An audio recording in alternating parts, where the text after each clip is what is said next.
Para empezar, tengo una proposición para usted. ¿Le gustaría ser inmensamente rico? ¿Le gustaría tener más dinero de lo que usted posiblemente podría gastar en toda su vida sin privarse absolutamente de nada?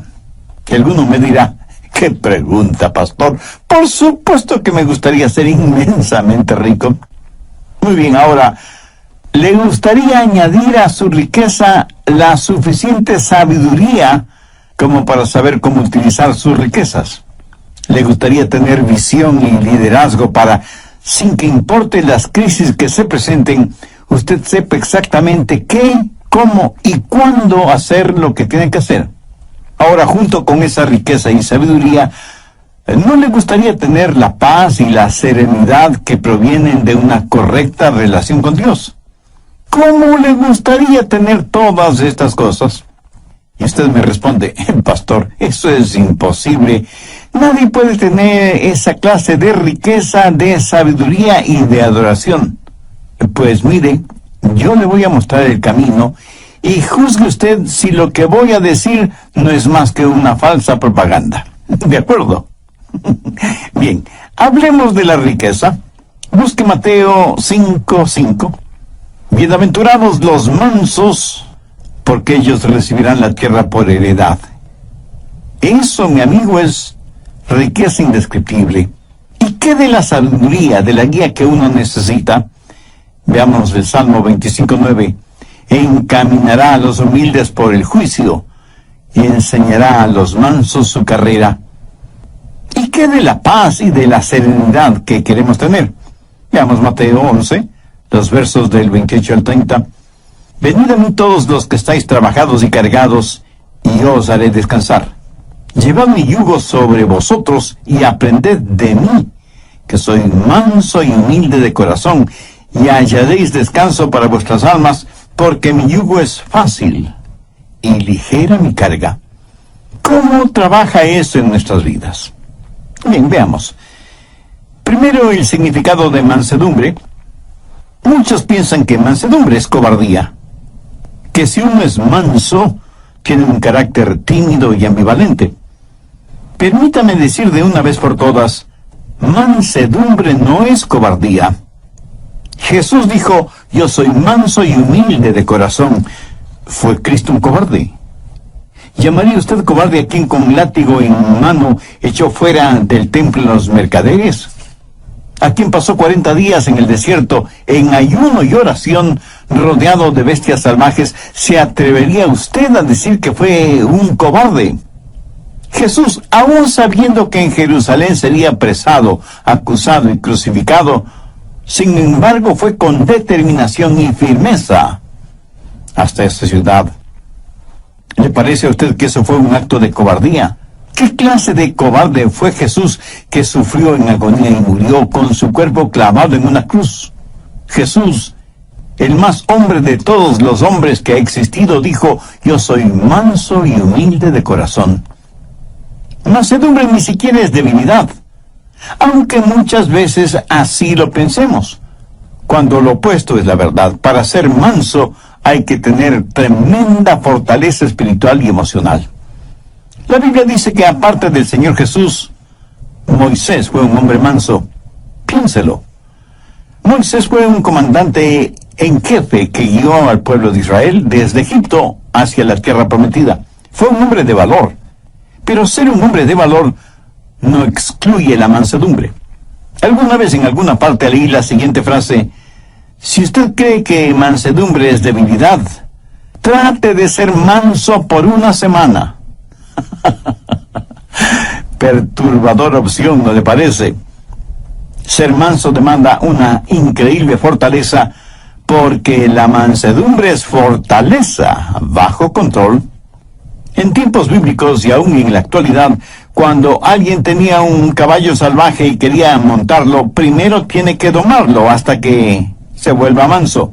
Y solo cuando ha sido amansado puede ser montado, utilizado.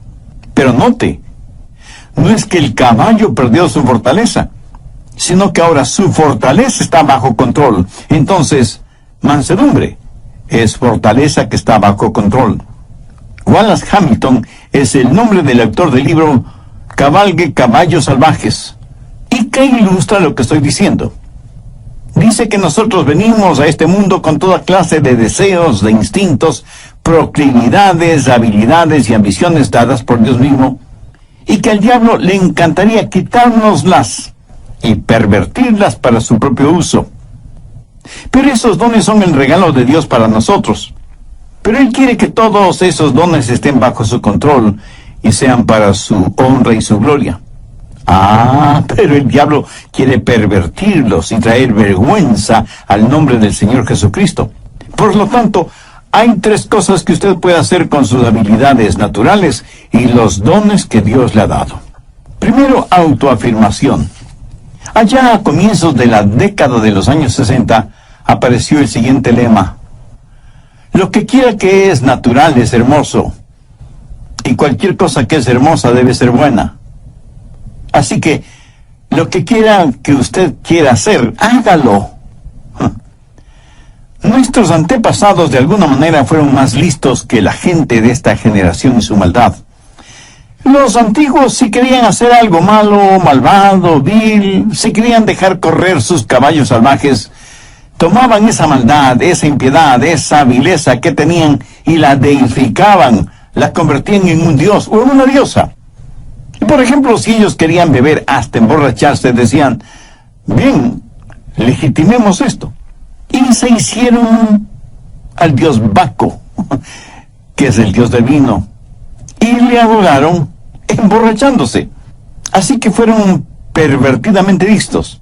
Y si querían cometer adulterio o fornicar, o vivir en un lujurioso desenfreno, deificaron a Venus como la diosa de la sexualidad y la promiscuidad.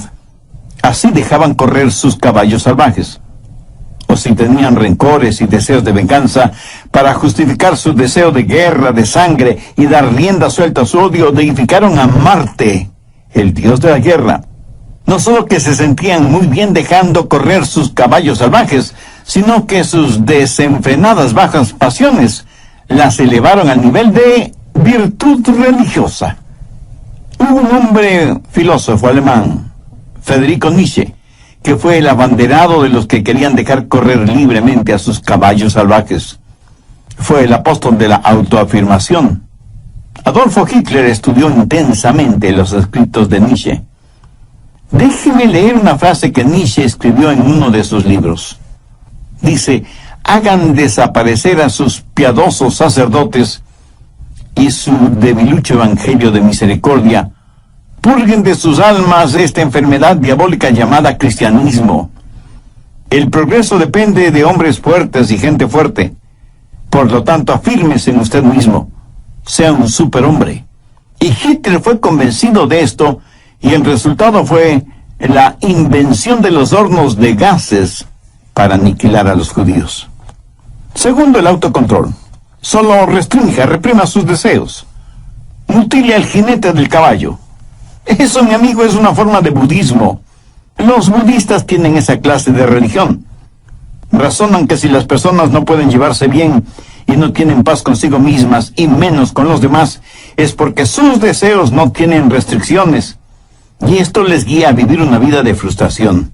Entonces el budista dice: usted tiene que llegar a un punto en donde ya no tenga esos deseos. Tiene que sublimizar todo deseo, amortiguar sus pasiones hasta alcanzar el nivel nirvana, el lugar en donde no siente ni es nada. Es como si a usted le cortaran la cabeza para eliminar el dolor de cabeza. ¿Cómo verá? Esa es una especie de religión negativa, de fe negativa. El cristianismo es una fe positiva. Dios no elimina al jinete ni mutila al caballo. Lo que hace Dios es tomar ese deseo, esa fortaleza, esa ambición, esa habilidad, todo lo que Él mismo nos ha dado, dársela al Señor Jesucristo y dejar que Jesús controle nuestra vida. Anote Romanos 6, 19. Así ahora, para santificación, presentad vuestros miembros para servir a la justicia. ¿Qué es lo que Dios quiere hacer? Dios quiere tomar sus habilidades y sus deseos y ambiciones y mutilarlos. No, de ninguna manera. Lo que Dios quiere hacer es controlarlo para su gloria. Por ejemplo, digamos que usted tiene un temperamento volátil. Dios dice que no debe perder su temperamento y que más bien debe aprender cómo usarlo. Mire lo que dice Efesios 4:26. Airaos, pero no pequéis. El mismo Señor Jesús, cuando vio que los mercaderes habían hecho del templo un lugar para sus negocios, no muy honestos que digamos, se airó, se enojó, fue movido a ira. O sea, él no perdió su temperamento, su control, sino que lo utilizó en una causa justa. Mi amigo, si usted me dice que no tiene temperamento, entonces algo no está bien con usted. Jesús quiere controlar su temperamento para su gloria. Debe haber ciertas cosas que deben disgustarle, enojarle, hacerle perder su temperamento. Por ejemplo, la industria pornográfica, el tráfico de drogas, la explotación sexual de mujeres y de niños y toda la depravación actual que está convirtiendo al mundo en un desierto espiritual, moral y ético. Un desierto lleno de fieras feroces. ¿Y qué de nuestra lengua? Jesús quiere que con nuestra lengua le alabemos y le glorifiquemos. Gracias a Dios hay muchos cantautores que son genuinamente cristianos y utilizan ese don que Dios les ha dado no solo para tocar e inspirar la vida de otras personas, sino y sobre todo para alabar, honrar y glorificar a Dios. Y Dios nos da dones y talentos, naturales o especiales, no para que nos volvamos orgullosos de tener esos dones y talentos, sino para que con ellos alabemos y bendigamos a Dios. Y eso también, amigo, es fortaleza bajo control. Generalmente usamos nuestra lengua para criticar negativamente, para insultar, para vejar al prójimo, para quejarnos, para expresar nuestra ira, para vocalizar nuestro enojo. Pero cuando Dios toma el control de nuestra lengua, ¿qué es lo que sucede? Mateo 12:35 tiene la respuesta. El buen hombre del buen tesoro del corazón saca cosas buenas. ¿Tiene usted ambiciones?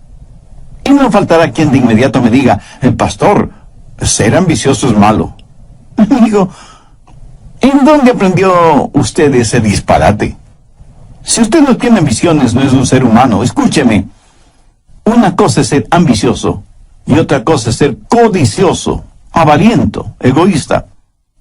Su ambición no debe ser por tratar de ser el mejor, el más influyente, el más importante o el más poderoso. Su ambición debe ser la misma ambición que tuvo el apóstol Pablo, querer ser como Jesús, que Jesús viva la vida de él en la vida de Pablo. Esa es una santa, sana y noble ambición. Eso es fortaleza bajo control. ¿Cómo puede usted ser una persona mansa? Busque la epístola de Santiago, capítulo 1, desde el verso 21. Ponga mucha atención a esta porción de las Escrituras para que sepa cómo la mansedumbre puede ser parte de su vida. Por lo cual, desechando toda inmundicia y abundancia de malicia, recibid con mansedumbre la palabra implantada, la cual puede sanar vuestras almas. Pero sed hacedores de la palabra, y no tan solamente oidores, engañándoos a vosotros mismos. Aquí el Señor nos dice que debemos recibir con mansedumbre la palabra. Ahora, ¿por qué debemos recibir con mansedumbre la palabra? Porque la mansedumbre es fortaleza bajo control. Y para ser controlado por el Señor, usted tiene que conocer su voluntad y su camino. Y para conocer la voluntad y el camino de Dios, usted tiene que conocer su palabra. Por lo tanto, tiene que recibir la palabra con mansedumbre. Escúcheme, ni usted ni yo sabemos ni la milésima parte de cómo guiar nuestra propia vida. Se explica ahora por qué, aún siendo creyente, fracasamos tantas y tantas veces. En una sala judicial a un hombre le preguntaron, ¿jura decir la verdad, toda la verdad, y nada más que la verdad, con la ayuda de Dios? Y el hombre respondió, si yo supiera la verdad, toda la verdad y nada más que la verdad, entonces sería Dios. Ingeniosa respuesta que encierra todo un mundo de teología. Necesitamos guía. Te puedo asegurar que Dios sabe lo que nosotros no sabemos.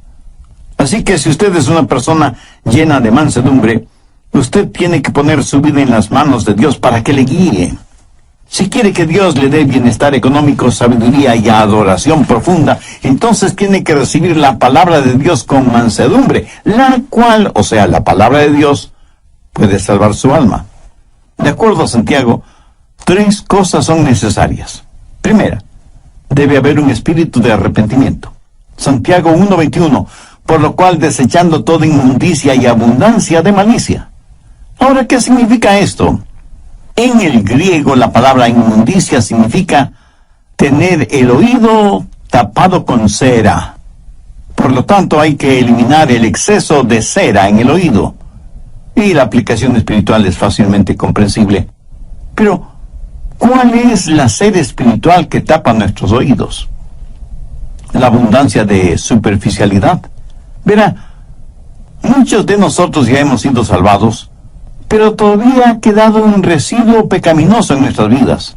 Y lo que Santiago está diciendo es, limpien sus oídos espirituales de la cera que los está tapando. Un hombre puede domar un caballo salvaje, pero Dios no hace con usted lo que el hombre hace con su caballo. Usted mismo tiene que llegar al punto cuando diga, dejo mi maldad, abandono mis inmundicias espirituales. Si usted quiere que Dios le hable, tiene que entender su palabra. Si usted quiere que la Biblia inflame su corazón y su mente, tiene que eliminar la cera espiritual que está tapando sus oídos. Y la única forma de hacer eso es por medio del arrepentimiento de sus pecados. Debe tener un espíritu de arrepentimiento. ¿Sabe qué clase de persona es la que menos entiende esto de la mansedumbre? Pues la persona que está llena de orgullo. De hecho, esa clase de persona no puede recibir nada más porque su orgullo lo llena todo, tanto su vida material como su vida espiritual. Sin embargo, la Biblia dice que debemos recibir con mansedumbre la palabra implantada, la cual puede salvar nuestras almas. ¿Y qué de usted? ¿Está haciendo la provisión adecuada para la salvación de su alma? ¿Tiene usted una relación personal con Dios por medio del Señor Jesucristo? Por favor, abra su Biblia y busque la epístola de Santiago, capítulo 1, verso 21. Recibid con mansedumbre la palabra implantada. Esta palabra recibir es una palabra interesante. Denota algo que es dado a una persona y esa persona la recibe. Usted no podrá recibir y menos entender la palabra si es que no tiene un espíritu de arrepentimiento. Sí. Usted puede saber cosas acerca de la palabra, hasta puede saber intelectualmente, académicamente la palabra, pero eso no le califica para entender la palabra de Dios. Recibir significa aceptarlo como un regalo, y cuando lo recibe, usted lo recibe como que si fuera un huésped muy especial en su vida, y le dice, pasa, seas bienvenida. Estamos encantados de tenerte en nuestra casa. Esa es la clase de bienvenida que nos gusta escuchar a nosotros, ¿verdad? Es la misma clase de bienvenida que le gusta escuchar al Señor Jesús, no solamente en relación con Él, sino con su palabra. Amigo, en su vida, ¿da usted esa clase de bienvenida a la palabra de Dios? Abre de par en par las puertas de su corazón y dice, Señor, recibo tu verdad. Hay muchos que van a las iglesias a escuchar el mensaje de la palabra. Otros oyen mensajes radiales como este que está escuchando ahora mismo, pero lo hacen tratando de entender la palabra de Dios, pasándola por el filtro de sus mentes, y no necesariamente porque le den la bienvenida a la palabra de Dios en sus vidas. Mi amigo nunca aprenderá la verdad de esa manera. Tiene que dejar su orgullo intelectual en el polvo. Humíllese. Tenga su corazón en paz con Dios y hágalo con mansedumbre, con un espíritu de arrepentimiento, dejando de lado toda inmundicia y abundancia de malicia, y con un espíritu receptivo, dé la bienvenida y reciba la palabra de Dios. Segundo, debe haber un espíritu receptivo. Santiago 1:22. Pero sed hacedores de la palabra y no tan solamente oidores, engañándoos a vosotros mismos. Una vez que usted tiene la palabra de Dios en su corazón, tiene que volverse un hacedor de la palabra. O sea, vivir de acuerdo a lo que cree. Fuera de esta verdad, todo lo demás no es más que verborrea religiosa. Si usted no es hacedor de la palabra, se engaña usted mismo. Si usted solo escucha las verdades de la palabra de Dios, pero nunca las pone en práctica, usted es culpable de autodecepción y por lo tanto puede perder su alma en vez de salvarla. La Biblia dice que el hombre de doble ánimo, esto es, indeciso, es inconstante en sus caminos. Jesús dijo: cualquiera que me oye estas palabras y no las hace, le compararé a un hombre necio.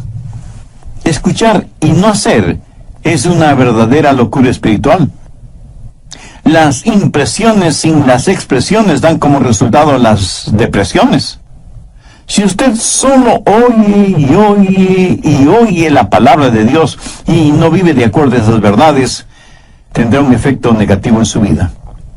Alguien dijo que educación es el proceso mediante el cual el material en los cuadernos del profesor es transferido a los cuadernos del alumno sin que haya pasado por la cabeza de ninguno de los dos. Me temo que muchas veces esa clase de conocimiento bíblico es el que tenemos. Pero las enseñanzas bíblicas no solo que deben estar en nuestra cabeza, sino que necesitan estar en nuestro corazón para que se manifiesten en nuestra vida. ¿Para qué sirve la mansedumbre? Veamos el final del verso 21 en Santiago 1, la cual puede salvar vuestras almas. Tercero, los motivos de la mansedumbre. El querer alcanzar bienestar económico, el desear ser guiado y tener visión y liderazgo en cada crisis de la vida, esa es una buena motivación. Recordemos lo que Jesús dijo en Mateo 5:5, bienaventurados los mansos, porque ellos recibirán la tierra por heredad. Y usted me dice, pastor, en la actualidad usted no consigue mucho siendo manso. En nuestro mundo uno tiene que patear, arranchar, pelear, morder, engañar. Esa es la única forma de salir adelante. Pudiera ser. Pero quiero que recuerde que el hombre perdió su herencia por falta de mansedumbre cuando se rebeló contra Dios en el jardín del Edén. La gente hoy en día no es capaz de gozar con lo que piensan que tienen por su espíritu de rebelión. Pastor, ¿qué quiere decir que recibirán la tierra por heredad? Bien, veamos 1 Corintios 3:21. Todo es vuestro. Veamos ahora 2 Corintios 6:10.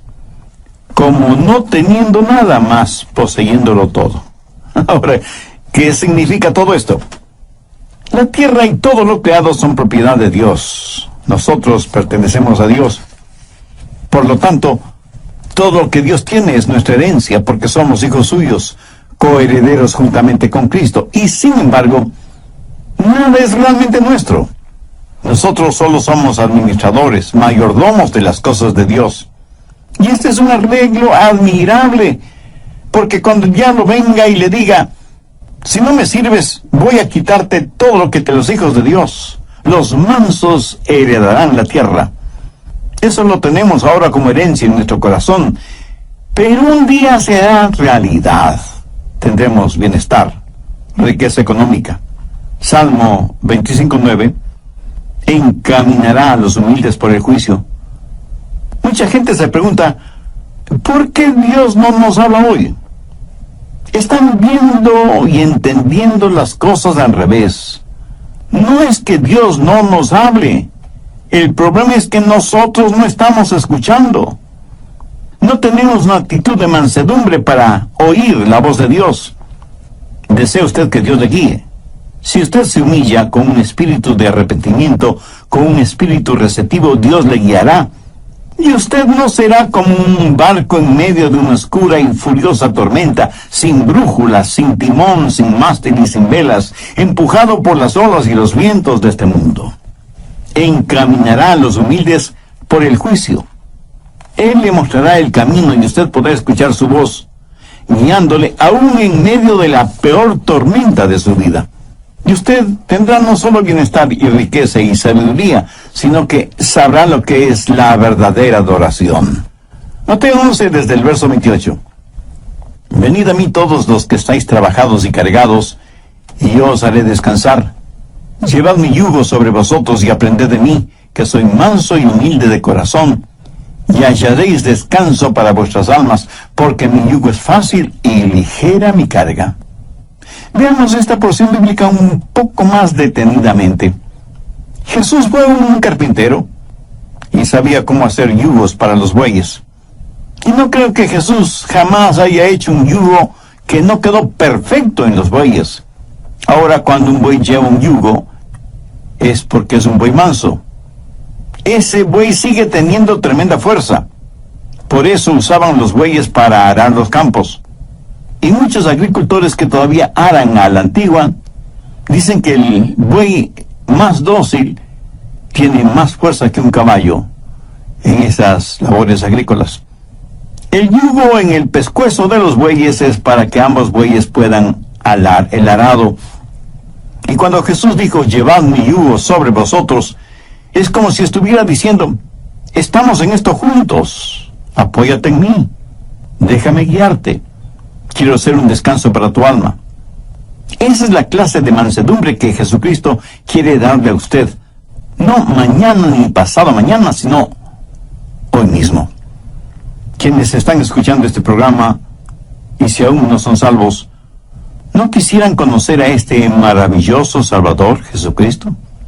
¿No quisieran que sus pecados les fueran perdonados? ¿No quisieran hacer la paz con Dios para poder experimentar la paz de Dios? Dios le ama mucho más de lo que yo podría explicarle con palabras. ¿No quisiera tener la riqueza de su sabiduría, de su guía, de su cuidado, de su protección? Entonces le invito a entregar su corazón a Él. Venga, Jesús. Hubo un gran evangelista llamado Henry Morehouse. Su trabajo no fue entre grandes multitudes, sino en pequeñas iglesias.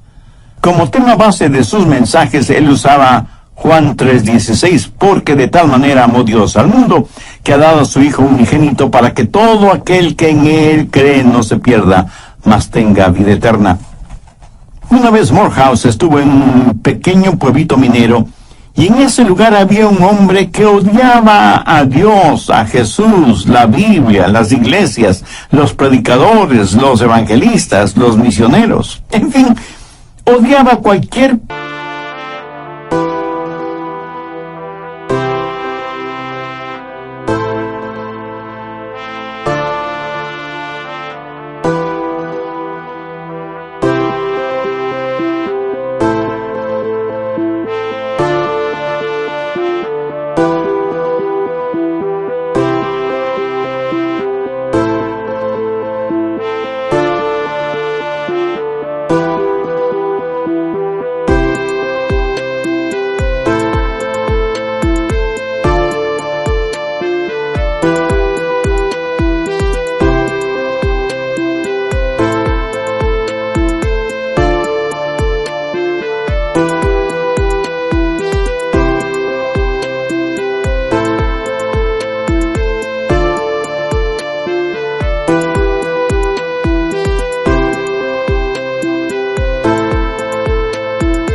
persona o cosa que estuviera relacionada en la más mínima forma con Dios. Este hombre se llamaba Mike Miller. Y este hombre le mandó un mensaje a Morehouse diciéndole que si predicaba esa noche, él iría a la iglesia, revólver en mano, para sacarle a balazos del pueblo. Los creyentes, asustados, se acercaron donde Morehouse y le dijeron que sería conveniente suspender la reunión de esa noche. Morehouse les dijo, no, he orado sobre este asunto y estoy convencido que Dios quiere que predique esta noche. Y yo confío totalmente en Dios. Tendremos la reunión esta noche, tal y como está programada. Esa noche sírvete un trago. Pero Mike Miller siguió caminando como si no les hubiera oído. Llegó hasta un pequeño callejón, giró hacia la derecha y llegó hasta una semi-destruida valla metálica, tras la cual había un remedo de casa. Con sus enormes manos empujó violentamente la puerta. Era una sola habitación que servía de sala, comedor, cocina y dormitorio.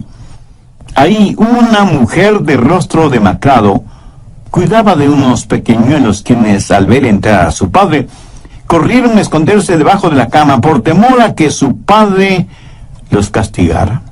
Su esposa, que evidentemente era abusada y golpeada físicamente, simplemente se puso en actitud protectora frente a la cama. McMiller miró a su esposa y en un tono dulce, desconocido en él, le dijo: «Mujer, no temas.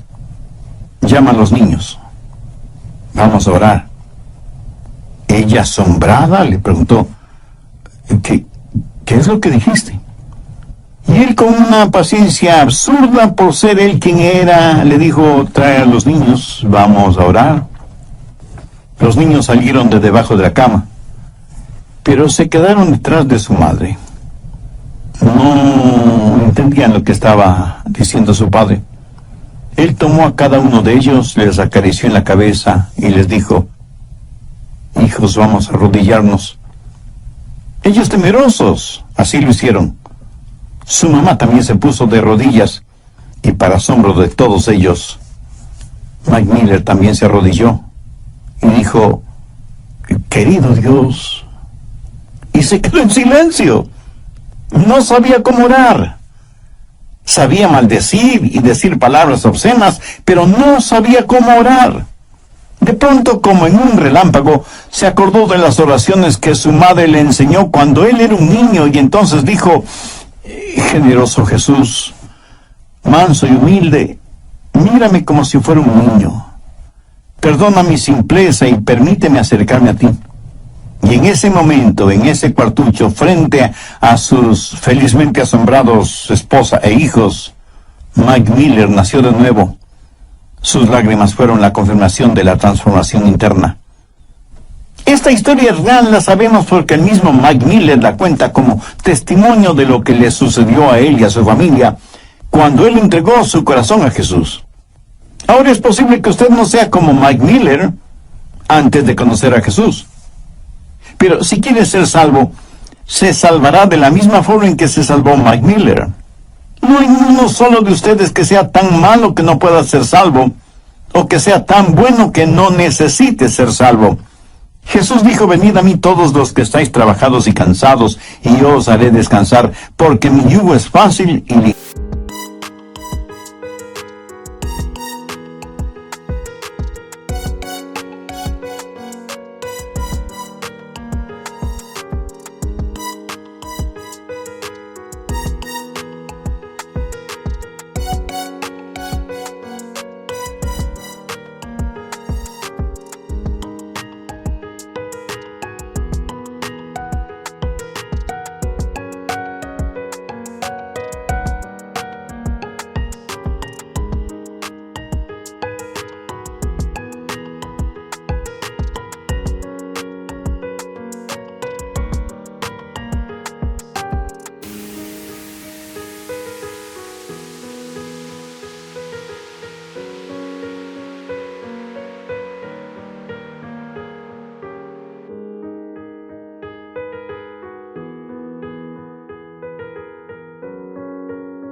Ligera mi carga.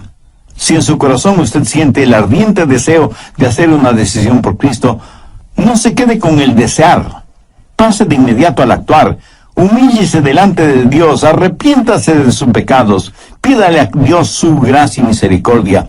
Reconozca el sacrificio que Jesús hizo en la cruz del Calvario al morir por usted, para pagar el precio de la deuda de sus pecados, e invítele a que venga a morar en su corazón como su Salvador y Señor, y pídale que le ayude a ser la clase de persona que Él quiere que usted sea. Permita que Dios le use como un instrumento útil y de bendición en la vida de los demás, y dele gracias a Dios